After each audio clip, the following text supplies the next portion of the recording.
Thanks, John. It's good to be here. I'm sort of surprised that I'm the only one from K-State who actually finally managed to make it. I mean, with all the people we have involved, for there not to be, more is sort of a surprise. But when you get sick or when you have a half a dozen theses to go through in 2 weeks like Subi does, then some things become more obvious that, that 16-hour flight is just one step too far. So what I'd like to do is first talk a little bit about the involvement that we've had within K-State, because getting people mobilized within the university to do this was far less trivial than what I thought it would be. Administratively, we had to pull a lot of different people in and get them to start thinking differently. Usually international collaborations at most institutions are faculty member A at one institution with faculty member B at another. And asking for an institutional commitment to international research was asking for something different and for a different model and for a different way of thinking. And so that involved the president's office, it involved our grants office, it involved the VP for research, the College of Agriculture, the Dean, the Extension Service, and the Institute of Commercialization got involved later on to help with a DAFRA evaluation in the US. We ended up with a number of departments involved. Entomology, grain science, and plant path all make sense to you. Physics was because there was a question about some DAFRA technology that they evaluated. And we had a half a dozen different PIs that were involved. Subi and Brian and Jim Stack are all still involved. Dirk Myers now at Iowa State, Karen Garrett's at Florida, and Tom Phillips' project ended after the first 3-year round. And we also had a number of workshops that we were happy to have participants from the CRC participate in, and we hope that they provided something that you could not provide in the US in terms of education as well as opportunities for networking internationally. I know with the Fusarium workshop now, we're up to year 19 coming up shortly here in June, and we will have had participants probably at that time from over 750 participants from somewhere between 75 and 80 different countries participate in that. So it's very much been a global effort. K-State's Australia initiative is something that's really a direct involvement from our work with the CRC. We had been discussing how we might want to try to do something different internationally, and Simon McCurdy came and paid a visit, and he and Jim Stack and I went over to President Schultz's office and had a conversation about how we might become involved and what we might do. And Simon had a vision that helped us understand what the CRC was all about and why we might want to be involved. And he also had a role for us to play in it, and I hope we've been successful in that. But his vision and was particularly important in both getting our Australia initiative launched, as well as getting us involved with the CRC. One of the outgrowths, and there have been a number now from the initiative. So the CRC, usually you look at the impact that you've had on your industry, and I'm going to talk to you a little bit about now the impact that you've had on my institution and what our involvement with you has led to. One of the things that it's led to is it's led to a very in-depth involvement with the Australian American Fulbright Association. Tangerine Holt, who is the executive director, and Jeffrey Bleish, who is the U.S. ambassador to Australia, both got involved in that, and they both learned about the CRC as a result of that involvement. But they also helped us come up with the only distinguished Fulbright chair in the United States is now at K-State, and it's in Ag and Life Sciences. And I will say that one of my disappointments is that from this group here, we've only had one of you apply to come for 6 months with us. So hopefully that's now been renewed for 5 years, and we'll see some more of you in the next 5 years, even though the CRC is not functioning as a CRC as such. Ruth Wallace came for 6 months and spent time with Greg Hadley in Extension. We also have developed a scholar program where we bring another scholar outside of Ag and Life Sciences to K-State, and an Oz to Oz program where we have a number of visitors come from Australia every year to give seminars. We set up a number of new undergraduate student exchanges that we didn't have before, so we're now up to 8 different universities in Australia that we have exchanges with. And we were recognized by the U.S. Embassy now as being the most involved U.S. university in terms of collaborations with Australia. And that started because one of the things that's nice about the CRC is immediately we had contacts with 25, 26 different institutions. And we had places to go and people that we could talk to. And that network is incredibly important because, as all of you know, if I give you the name of a university, you'll go, yeah, there's probably somebody there that, we know about, that we could work with or something like that. But I don't know who it is and I don't know how to find them.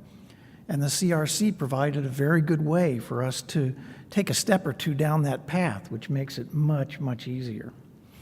Another thing that's come out of it, K-State has an existing distance education program that involves 10 other universities in the United States. It's called the Great Plains Idea Network.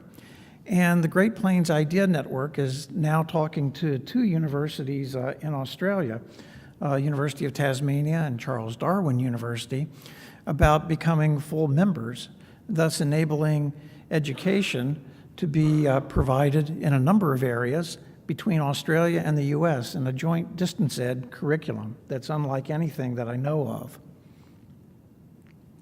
I wish I could tell you that it was all an easy tiptoe through the tulips, but I don't think that'd be honest. And we ought to talk about some of the challenges that were encountered along the way. For starters, we're a U.S. state agency as a state university, and that comes with a whole set of additional challenges. Heck, we can have problems in the U.S. When we go overseas, that we can just sort of multiply that, Tax status, our existing obligations, things that our lawyers absolutely will not allow us to say or will insist have to be there. Those were interesting negotiations getting us started, and that took some compromise on both sides in order to get it to work. And I think that the good news is we made it work. We managed to come to compromises that we could all live with. We tried to become a part of the soil CRC and tripped up on some of these issues where we couldn't reach an agreement with them to make it work. So we've learned what it is that we can do and what it is that's possible, and we hope to use that in future interactions. The way we allocate our time policy for our staff and for our students and for our faculty makes it interesting because it's not the same way that you do it here. And so when you ask us to give somebody 50% of their time or something like that, that's a non-starter for us because of simply the way that we manage it and the way our commitments are written. So we had to have conversations about, well, what do you really want as opposed to what do you want to call it? And so those were very interesting things to do. Indirect costs and accounting practices. Everybody has to pay to turn on the lights, pay the accountants, and all of those kinds of things. And the money comes from somewhere. In Australia, the money comes from a source that it's not directly the grant. Whereas in the US, it often comes directly from the grant. So when you look at the amount of cost share that we put in, because we have to consider all of our indirect costs as a contribution, you'll see that we've made this huge contribution in indirect costs. We need to talk somehow the next time around about ways to recover some of that so that we're not just contributing to you in the process of our participating for that. IP assignment. Oh, this was a lot of fun. We have a special form now developed just for people who are working with the CRC because of the way the IP is shared. Developing that and getting the VPR's office to agree to it, that was a challenge. Another thing that's different, and this is a big difference, and it really has some practical implications, is payment here is by milestones. You finish a particular thing and you get a payment for it. You finish another thing, you get a payment for it. In principle, we don't have a problem with that. The problem that we have is that along with the milestone comes a huge currency conversion risk. And when the Australian dollar drops 30% against the US dollar, and you still expect us to do the same thing, there are issues. So we need to find some way the next time out to obligate some of the money up front into the currency for whoever it is you're working with. And Dave, I don't know if you had problems with that in New Zealand or if other people had that issue, but we need to think about how we're going to do that.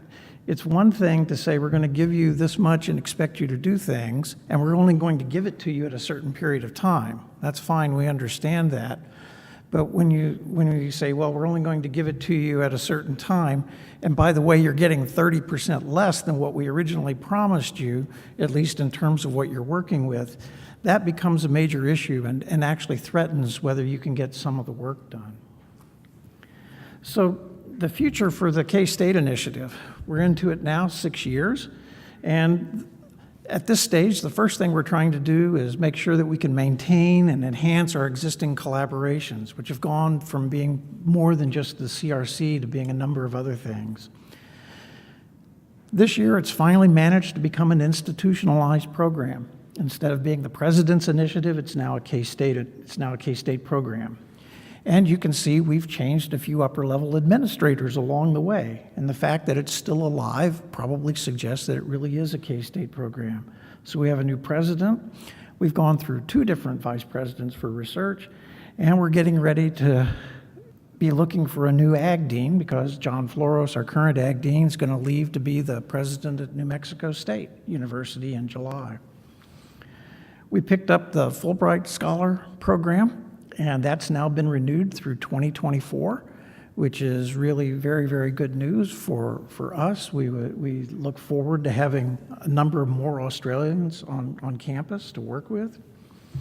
We look forward to the opportunity of the joint distance education programs and developing something unique there that will look very different from perhaps what any of us would do by ourselves. And that's kind of the point of doing some of this. We'd welcome participation in an additional CRC. We have much better idea of the questions we want to ask than we did the first time around. We'll get the opportunity, I assume, to make new mistakes. That's my usual goal, is I want to make new ones and not make the old ones again. But we've found the CRC participation to be a very good thing. And we particularly have strengths in animal and plant biosecurity research. We have both BL3 and BL4 facilities that will be available on campus, and the USDA Homeland Security replacement for Plum Island, the equivalent of the Geelong Institute that CSIRO manages, will be starting up at K-State. It's a $1.2 billion building, and they've now spent about $700,000 on that thing. So with that, I'd be happy to answer any questions that you might have. Certainly feel free to contact me if there are things in the future, but also feel free to contact your current collaborator. Talk to Jim or Zuby or Brian. Talk to any of us, and we'd be happy to find ways to work with you in the future.